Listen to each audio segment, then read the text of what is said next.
Welcome everyone to the Young Readers One Book Festival. I'm Hannah Glissendorf and I am the director of the Black Hills Reads Initiative through United Way of the Black Hills. I would also like to introduce all my friends from the South Dakota Statewide Family Engagement Center who have partnered with us on this project. Hi, I'm Selena Lehman. And I am Tyresha Greyhorse. We are here today with Jennifer Widman from the South Dakota Humanities Council and Juana Medina, the author and illustrator of two books, Juana and Lucas Big Problemas. We also have some of your fellow third graders from around the state that will be asking Juana some questions today about her book and what it's like to be an author. And we have a lot of exciting things planned for you today for the Young Readers One Book event. So let's go ahead and dive in. Hello, young readers, and welcome to this special event. My name is Jennifer Widman, and I'm from the South Dakota Humanities Council, and I'm so happy you're joining us today for a conversation with Juana Medina, the author and illustrator of the 2024 Young Readers One Book South Dakota, which I have right here, Juana and Lucas, Dos Grandes Changes. The Young Readers One Book is a program that's been going on since 2014. We give copies of the same book to students like you all around South Dakota so you can read it, talk about it, and do fun activities in your schools, libraries, and homes. Then we invite the author or the illustrator, and in this case, the author and illustrator are the same person, to come to South Dakota and meet all of you. You are some of the 15,000 third graders across South Dakota who received copies of this beautiful book.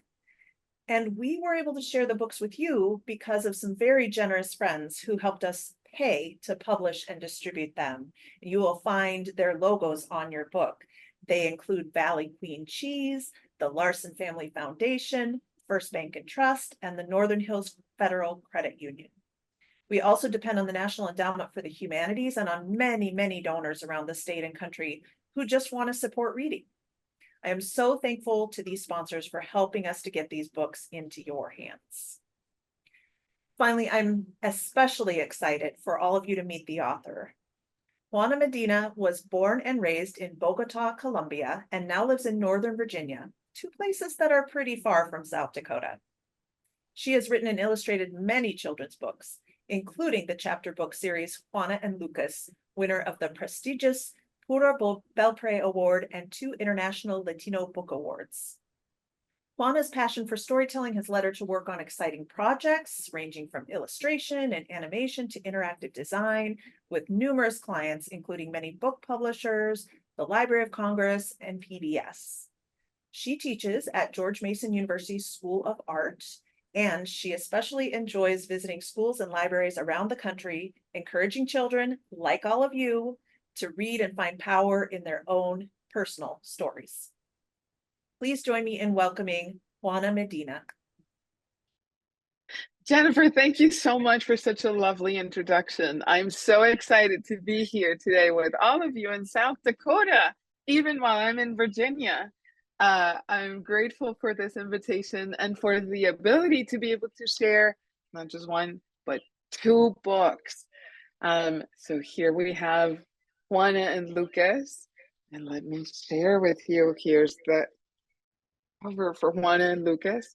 But if we go all the way back, or not all the way back, but just to the middle of the book, sort of, I'm getting there.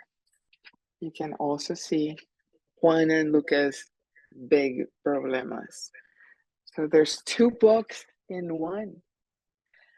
I wonder if we should read some from Juana and Lucas. And since you will all get your very own copies, thanks to the South Dakota Humanities Council, I'll just read the beginning of Juana and Lucas, and then you can read on your own or with your loved ones the rest of the books. How does that sound?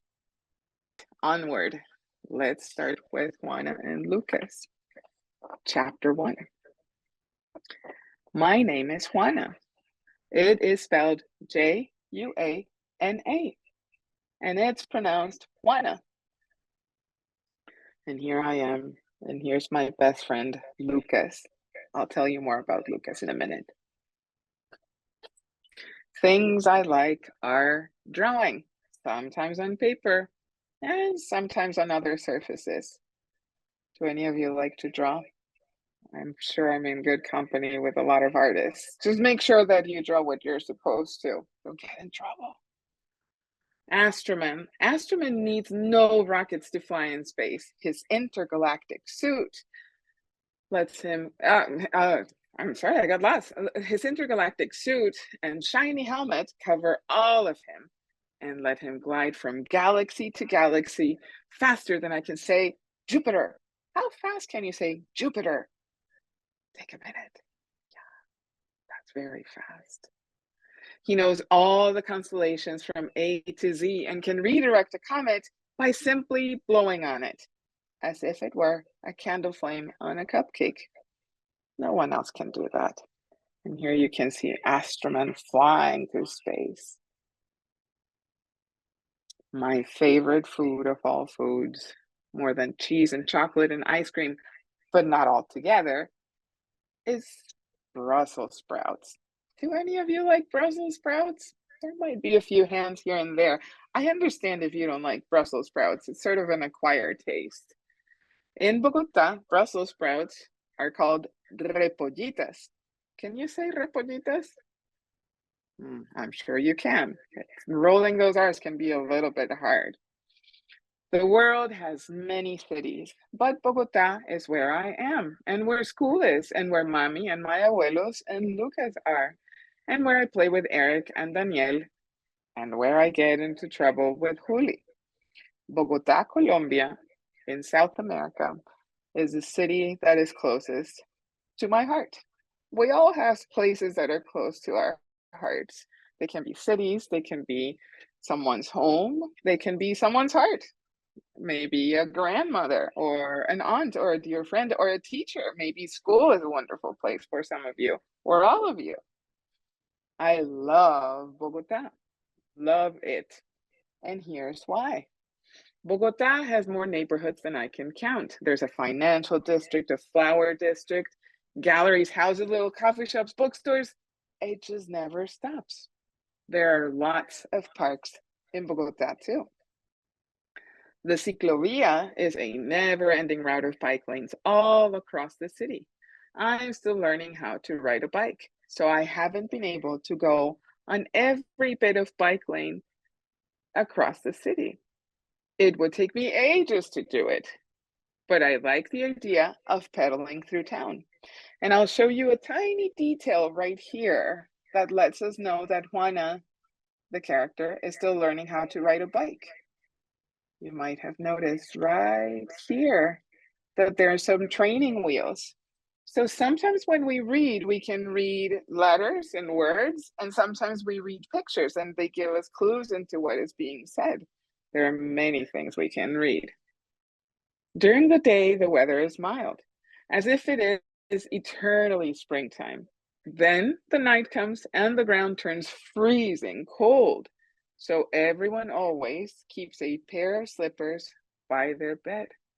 Here are my slippers. Do any of you have slippers? Maybe some of you do.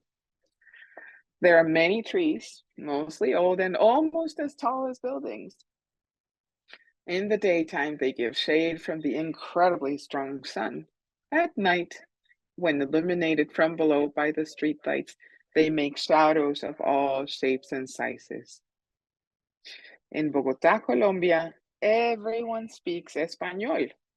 There might be a few who speak other languages, but to understand one another, we all mainly speak Spanish. Lucas doesn't speak Spanish because he doesn't speak at all. He's a dog.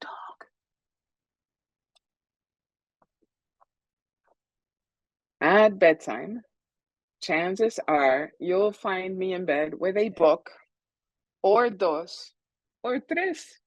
Reading books is one of my most favorite things. Do any of you like reading books? I'm pretty sure I'm in good company with great readers. Sometimes mommy will come into my room and tell me to turn off the lights ya mismo, means right now. Just when the stories I'm reading are absolutely impossible to put down. Having to turn off the lights and stop reading inmediatamente is definitely an emergency. I grab a flashlight, the flashlight, put the covers up over my head, and go back to reading. Even more than Astroman, even more than reading, drawing, Brussels sprouts, and Bogota all together, I love my furry amigo Lucas. He is the smartest and most amazing perro ever born. I can't think of a better friend than Lucas. He's my absolutely, no single doubt about it, best amigo. Some say Lucas is neurotic. I don't think so. He is actually quite calm, especially while sleeping. And here we see Lucas sleeping under the covers right by my side. So I'm going to stop right here and let you find out what happens next in this book. And I'd love to hear any thoughts or any questions you might have. It seems like even some of you might already have some questions, and I look forward to answering them. Well, thank you for reading those first few pages, Juana. It was really interesting.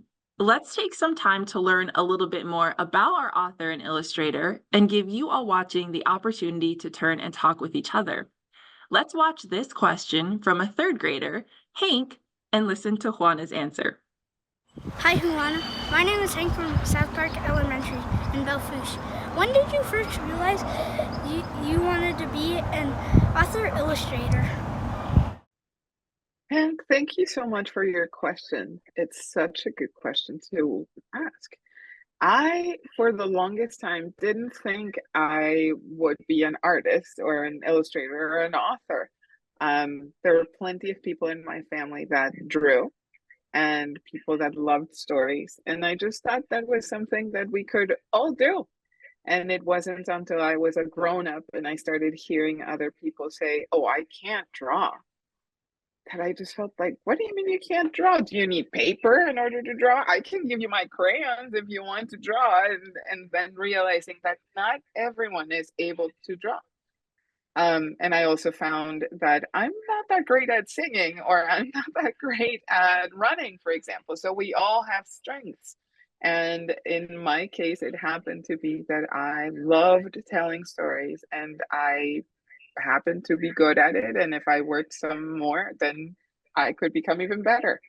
So it took me a long, long time to realize that.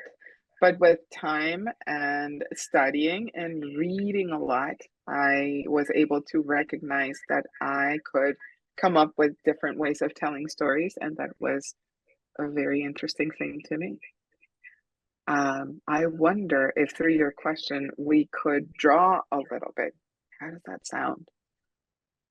All right, so I'm going to switch screens and share my screen so that you can see what I'm drawing. So here we go. I am going to share my screen. Let me open here and move my screen so that you can see a blank page. And one thing I recognize by telling stories is that even combining the silliest of things, I could come up with new ways to tell stories. And I wonder if that might happen to you too. Maybe you are an author as well, Hank. Or maybe some of your classmates are authors and you're an illustrator. I don't know. But sometimes when I think of things that would be impossible or improbable, it's when stories start coming to mind. I don't know if you've ever seen on the street a turtle riding a scooter. Maybe you have. I've never seen one.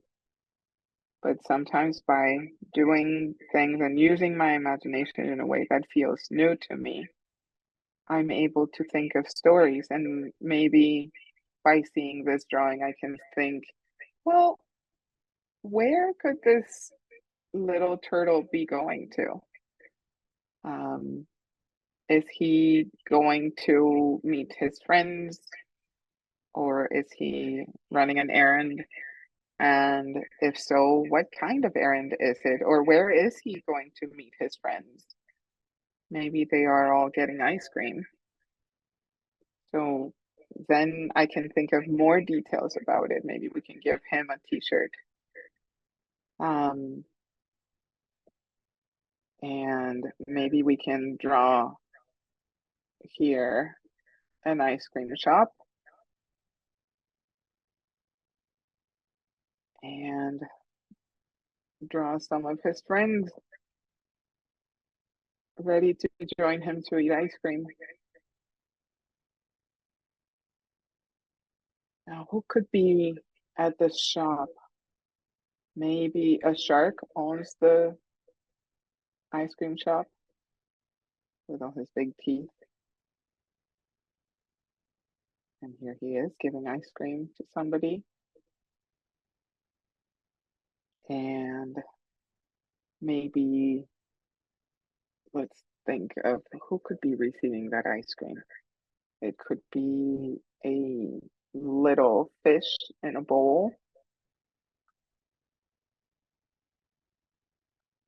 But as we start doing this, we start making the story more and more complicated, right? How is he going to eat his ice cream? How is he going to move around? Does he have a little cart that moves him around? Does he need someone to push that cart for him? And is the shark in a tank as well? Or how is he staying alive? How is that happening? And then we start to have so many details to answer to. And the cool thing is, in stories, you can make so many things up. So again, there's many ways for us to use our imagination and our creativity and think of becoming authors and illustrators. Maybe in the future, I will be listening to you and how you build stories. Thanks again for your question, Hank. Thank you so much for showing us how well that you can illustrate. Now it is your turn. Please take a moment to turn and talk with your fellow classmates about what do you want to be when you grow up and why.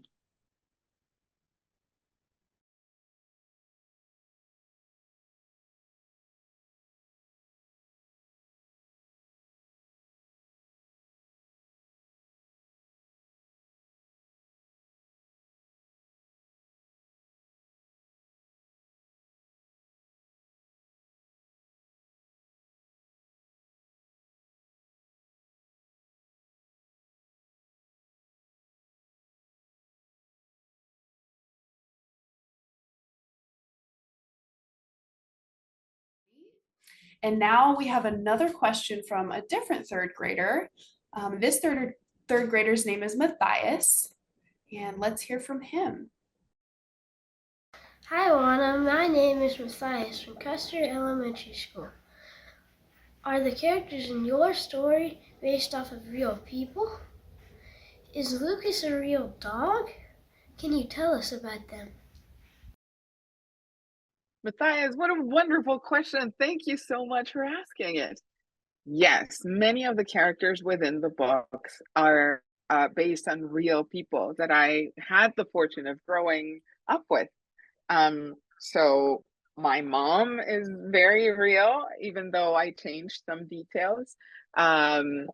Lucas indeed was my dog growing up, though he looked a little bit different. I will make sure to share a picture so that you can see him. But Lucas was so special to me. No matter how I made him look in the drawings, it was his spirit that I really, really wanted to make sure that I could share with readers.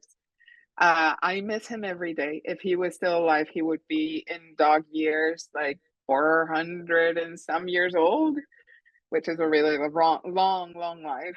And a way to honor how much I loved him and how much happiness he brought to me, I decided to have him live forever in the books that I share.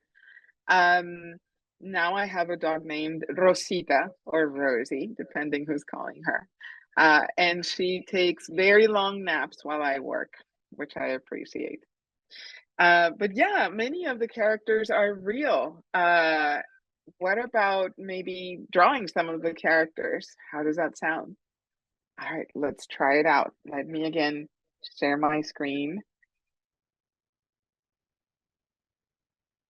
All right, so here I have a blank page And let's start with Lucas, since you asked about Lucas. With long ears, beautiful snout, and the eyes, which I wanted to make sure were super expressive. Those ears are looking to me a little like rabbit ears. Let's switch them a little bit so that we don't get anyone confused. Maybe we can give Lucas longer droopy ears. And here, legs. And his collar, because I never wanted him to get lost. And then his hind legs, which are like sort of like number twos, but one is shifted around. And his belly. And his tail wagging. So happy. There's Lucas. And let's move on to Juana. So when I was little, I often had pigtails. And my cousin gave me once a haircut that no one had asked for, especially not me. But she went snip, snip on my pigtails. And so after that, I had to wear a little barrette to keep my hair in place, even when it grew longer again. And the ears and the face and the little nose and the eyes and a big smile. Happy to be with you. And let's draw an arm up here. You're welcome to try these drawings if it's okay with your teachers to try them now or maybe later. Or maybe you can draw something else. You don't have to draw what I'm drawing, obviously. And waving all the way to South Dakota. And here's one leg. And here's another leg. Oh, that like looks a little longer than the other. Does that ever happen to you while you're drawing? Things turn out a little bit different than you expect? It happens to me all the time. But that's part of drawing, discovering how our hand moves, and it makes things sometimes a little bit different than what we were expecting. And that's okay. We can, in this case, I'm going to use an eraser, or we can just change things around and tell a different story. Gotta go with the flow when we're artists. There's Juana and there's Lucas. Thanks again, Matthias, for your question.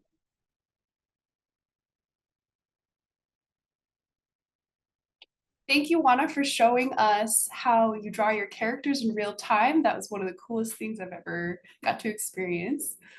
So thank you. Now I want you to turn and talk to your classmates again. And this time you're going to discuss who are the important people or animals in your life.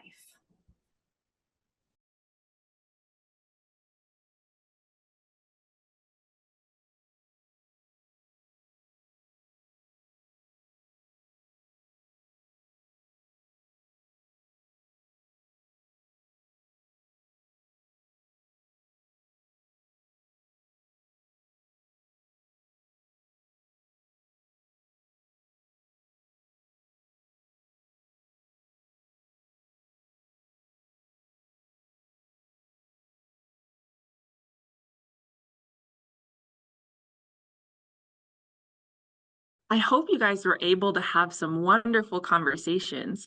I want to tell you, I have an important animal in my life, and it is my cat, and her name is Coconut. This next question comes from our friend Harper. Hi, Juana. My name is Harper from West Elementary School. How do you handle writer's block? Harper, this is such an important question. Thank you so much for sharing it. Writer's block. I think we all sometimes feel like we can't get ideas on the page. I don't know if it has ever happened to any of you that you can't really come up with the answers that you need for your homework. Hopefully not that much, but it happens sometimes. And I think whenever I have felt like it's very hard to find the answer to what I need, especially if it's in writing or drawing, there are multiple things that have worked throughout the years. One is to stop and give myself a little break. I'm not saying long vacation and just drop everything and not care, but just at least a little break. It can be even taking deep breaths for a couple seconds and trying to see if that helps just get some oxygen to my brain and think a little bit better. Sometimes if I have the time to go on a little walk or call a friend or take a nap or swim, which I love to do, then maybe I do some of that just to try to forget a little bit about all the pressure that I'm feeling because I'm not getting the answer I'm expecting, and then move on. Something that I've noticed that helps me a lot is to read from other authors, from fellow colleagues and people I admire, and see the words that they choose and recognize how incredibly smart and talented they are. And sometimes that inspires me. Um, and talking with friends and telling friends, hey, I'm having trouble with this. Can you help me? Has also been a great way to move past challenges that I'm having trouble overcoming. So, again, don't be afraid to pause for a moment, give yourself time, look for different resources, right? Or inspiration in different ways that you might not be thinking of, and ask for help. That would be my recipe to move past a rut. Thank you for such an important question, Harper. I appreciate it. Let me share with you just a little bit how sometimes I think of new ideas when I'm having trouble. And something that I like doing is thinking of 3 animals. Maybe you have your own animals. And 3 vehicles, different vehicles. And they could be as silly as it gets. So, for example, we could go with a bear. And here's a bear. And this bear has to wear a very good helmet. And we draw the eyes, front paws.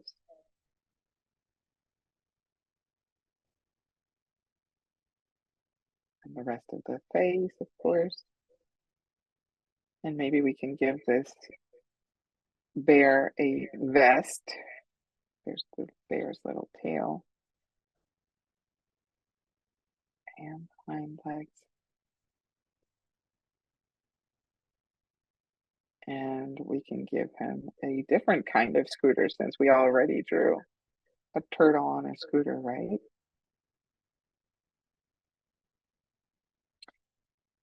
I don't know if you've ever seen a bear riding a scooter. I haven't, thankfully. But it helps me think of new ideas again. As I was saying earlier, it makes me think, well, where could this bear be going to? Is he in a rush? Or is he just enjoying the beautiful scenery in Black Hills? Is he going to meet some friends or running an errand, or is this his job? And the more I think about it, I have to think, well, what could his name be? Or where does he live? Or who is important in his life? And that way I start learning more about the characters, right? Let's give him some decorations on his vest. This very serious biker. Now we have more details, and maybe we can add another character. So we have a bear on a scooter, and maybe we can have. Let me draw this in a separate layer. I don't think you have many of these in South Dakota, thankfully.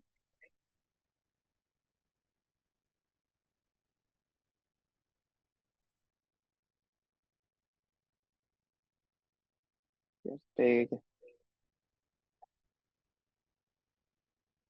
alligator. And maybe this alligator could be riding a bike. Again, I've never seen such a thing, thankfully. I think I would be quite worried if I did.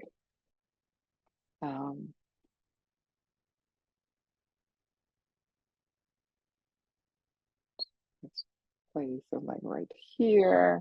And then you have to start thinking of how you're using the space and what is important. And I don't think drawings have to be perfect. And you might be thinking, wow, how can she draw so well?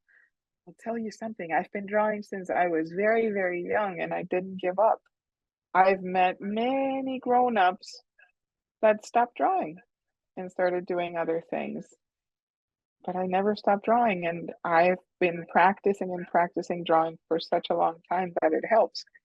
And still, sometimes I get things wrong, but that's okay. I just keep practicing. So this bike has to be a little bit different from a bike you or I would ride, simply because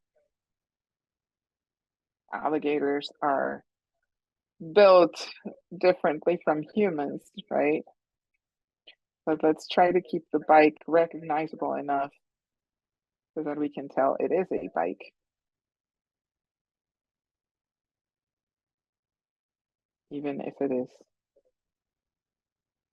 a little bit different than the usual bikes. And again, we can think of where he's riding to, what could be important in this alligator's life. Let's make sure that he has a helmet to keep him safe. And maybe we can give this alligator a basket. And we can think of what could an alligator be carrying around in a basket? It could be that he's carrying a big, maybe even bigger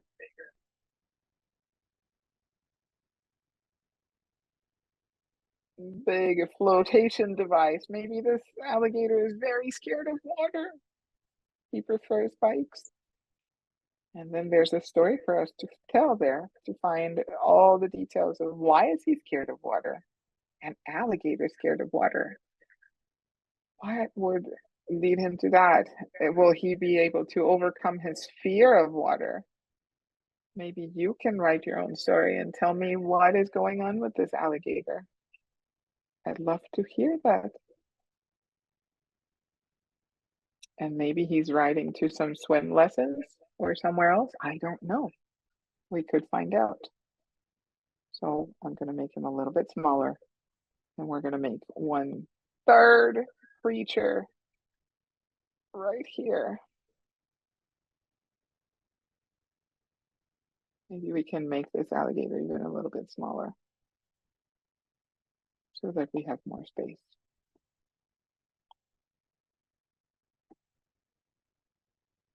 And here we have a very large hot air balloon,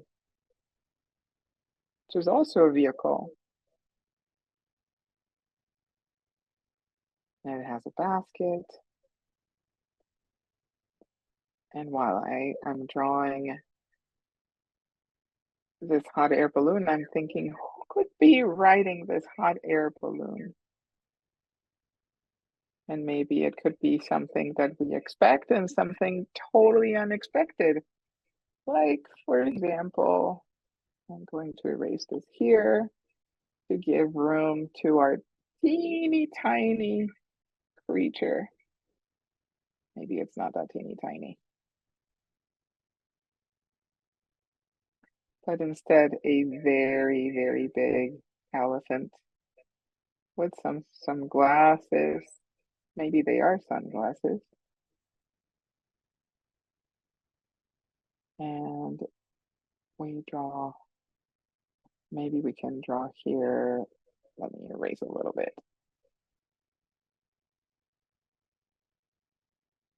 And Another pot right here. And maybe this one's waving. Hello. And we need to draw the back. And the tiny little detail, the tail. Maybe the tail is also moving, saying hello. There we go. So we have 3 friends and maybe 3 different stories to tell, right? There's so many things we don't know and that we can make up when we're telling stories. That is a really, really fun thing about fiction. So we have 3 creatures for now, but I can't imagine and I can't wait to see what you create with your peers. Thank you so much for showing us those characters. I'm sure it's going to inspire some wonderful stories from our audience. Now, I want you all to talk together and think of what are some ways that you can do to help you when you struggle to write.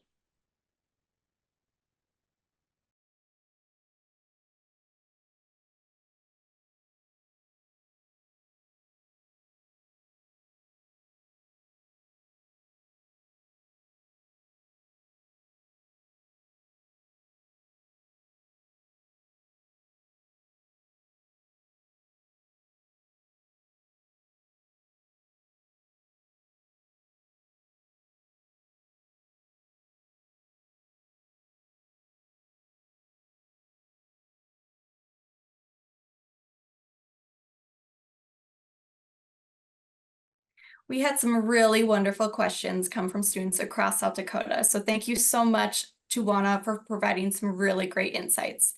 I think she has provided us with valuable information about her experiences, and it stands out to us that it is so important to keep going no matter how hard it may be, and that you can really do anything that you set your mind to. Hannah, thank you so much. It has been such a pleasure to spend some time with all of you in South Dakota and to learn from all your points of view.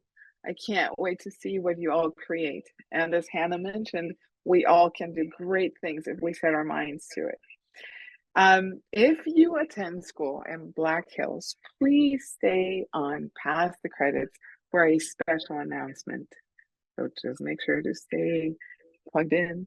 But for now, thank you for joining us. Thank you for sharing time with me. I hope you keep on enjoying reading, writing, and creating.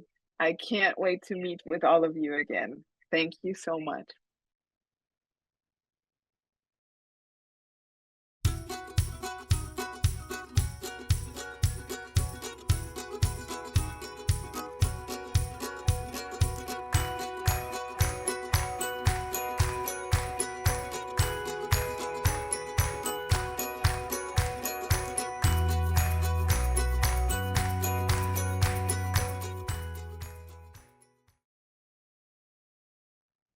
Hello, everyone. Once again, my name is Hannah, and I am the director of the Black Hills Reads Initiative. I am so excited to announce that we are once again offering a writing contest to all the 3rd grade students throughout the Black Hills. And this year's theme is, what does home mean to you?